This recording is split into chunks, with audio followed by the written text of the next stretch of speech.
অবৈধ সম্পদ জব্দে জরুরি পদক্ষেপ নিতে অন্তর্বর্তী সরকারকে জাতিসংঘের আহ্বান।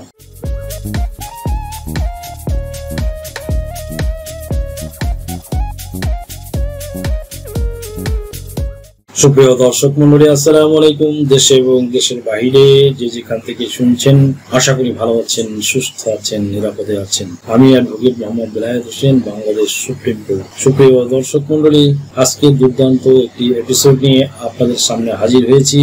আজকে এপিসোডটি হলো অবৈধ সম্পদ জব্দে জরুরি পদক্ষেপ নিতে অন্তর্বর্তী সরকারকে জাতিসংঘের আহ্বান। বিষয়টি কিন্তু খুবই দুর্দান্ত।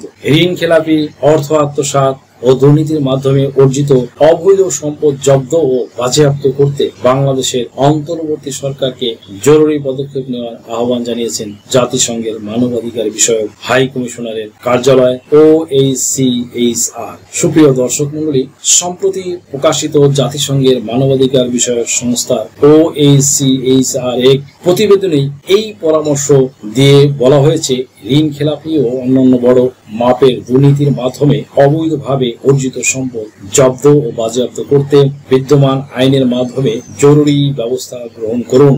এই বছরের 12 ফেব্রুয়ারি OHCHR তাদের জেনেভা কার্যালয় থেকে বাংলাদেশে জুলাই আগস্ট 2024 বিক্ষোভে মানবাধিকার লঙ্ঘন ও নির্যাতন শীর্ষক একটি অনুসন্ধানমূলক প্রতিবেদন প্রকাশ করে। তাতে সংস্থাটি পরামর্শ দেয়, অবৈধভাবে অর্জিত সম্পদ বাংলাদেশের বাইরে যেসব দেশে পাচার হয়েছে সেসব দেশের সঙ্গে বাংলাদেশ সরকারকে ঘনিষ্ঠভাবে কাজ করা উচিত, যাতে এই ধরনের সম্পদ অবিলম্বে জব্দ করে যথাযথ প্রক্রিয়া অনুসারে দেশে ফেরত পাঠানো যায়। এই ক্ষেত্রে OHCHR বাংলাদেশ সরকারকে দুর্নীতি বিরোধী আইন কঠোরভাবে ও সমানভাবে প্রয়োগ করার আহ্বান জানিয়েছে। এই প্রসঙ্গে দুর্নীতির সঙ্গে জড়িত সকলকে, বিশেষ করে উচ্চ পর্যায়ে কর্মকর্তা, রাজনীতিবিদ ও প্রভাবশালী ব্যবসায়ীদের বিচারের আওতায় আনার আহ্বান জানিয়েছে সংস্থাটি দুর্নীতি দমন কমিশনের সদস্যদের স্বাধীনতা নিশ্চিত করা ও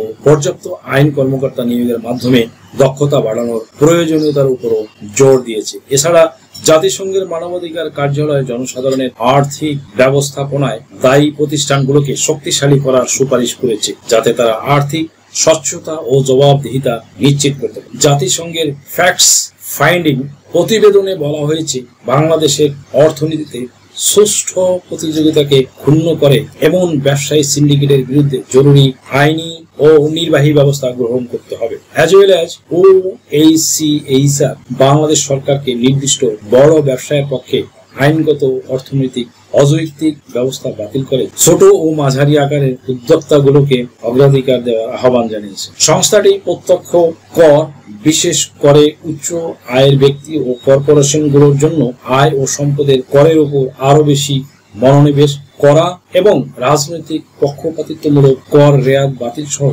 আরো ন্যায়সঙ্গত কর ব্যবস্থা বাস্তবায়নের প্রস্তাব দিয়েছে। শ্রমিকদের সংগঠনের স্বাধীনতা রক্ষা, শ্রম পরিদর্শন জোরদার, বিশেষ করে মহিলাদের জন্য কাজের ব্যবস্থা উন্নতি, ন্যায্য ন্যূনতম মজুরি নিশ্চিত করা সহ ইউনিয়ন বিরোধী বৈষম্য, অন্যায্য শ্রম আইনের চর্চা এবং শ্রমিকদের বিরুদ্ধে সহিংসতা মোকাবিলায় শ্রম আইন সংশোধনের মাধ্যমে তাদের সুরক্ষা বাড়ানোর আহ্বান জানিয়েছে সংস্থা। মানবাধিকার সংক্রান্ত উদ্বেগ মোকাবেলা ও প্রাসঙ্গিক সংস্কারে কর্তৃপক্ষের প্রচেষ্টাকে সমর্থন করতে জাতিসংঘের মানবাধিকার কাউন্সিলের বিশেষ পদ্ধতিতে উন্মুক্ত আমন্ত্রণ জানাতে OHCHR বাংলাদেশ সরকারকে উৎসাহিত করেছে। এছাড়া সংস্থাটি বাংলাদেশে জুলাই অভ্যুত্থানের সময় মানবাধিকার লঙ্ঘন ও ক্ষমতার অপব্যবহারের বিষয়ে আরো স্বাধীন ও নিরপেক্ষ তদন্তের সুপারিশ করেছে, যাতে এটি জবাবদিহিতাকে সমর্থন করে ও লঙ্ঘনের পুনরাবৃত্তি রোধ করতে পারে। সুপ্রিয় দর্শক মণ্ডলী, আশা করি ভিডিওটি থেকে আপনারা সামান্যতম হলেও উপকৃত হয়েছেন।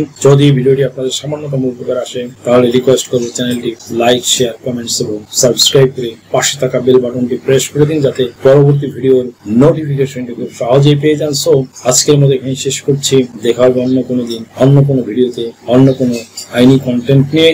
সেই পর্যন্ত সকলে ভালো থাকুন, সুস্থ থাকুন, নিরাপদে থাকুন। আবারও সবাইকে ধন্যবাদ জানাই। এখানেই শেষ করছি। আল্লাহ হাফেজ।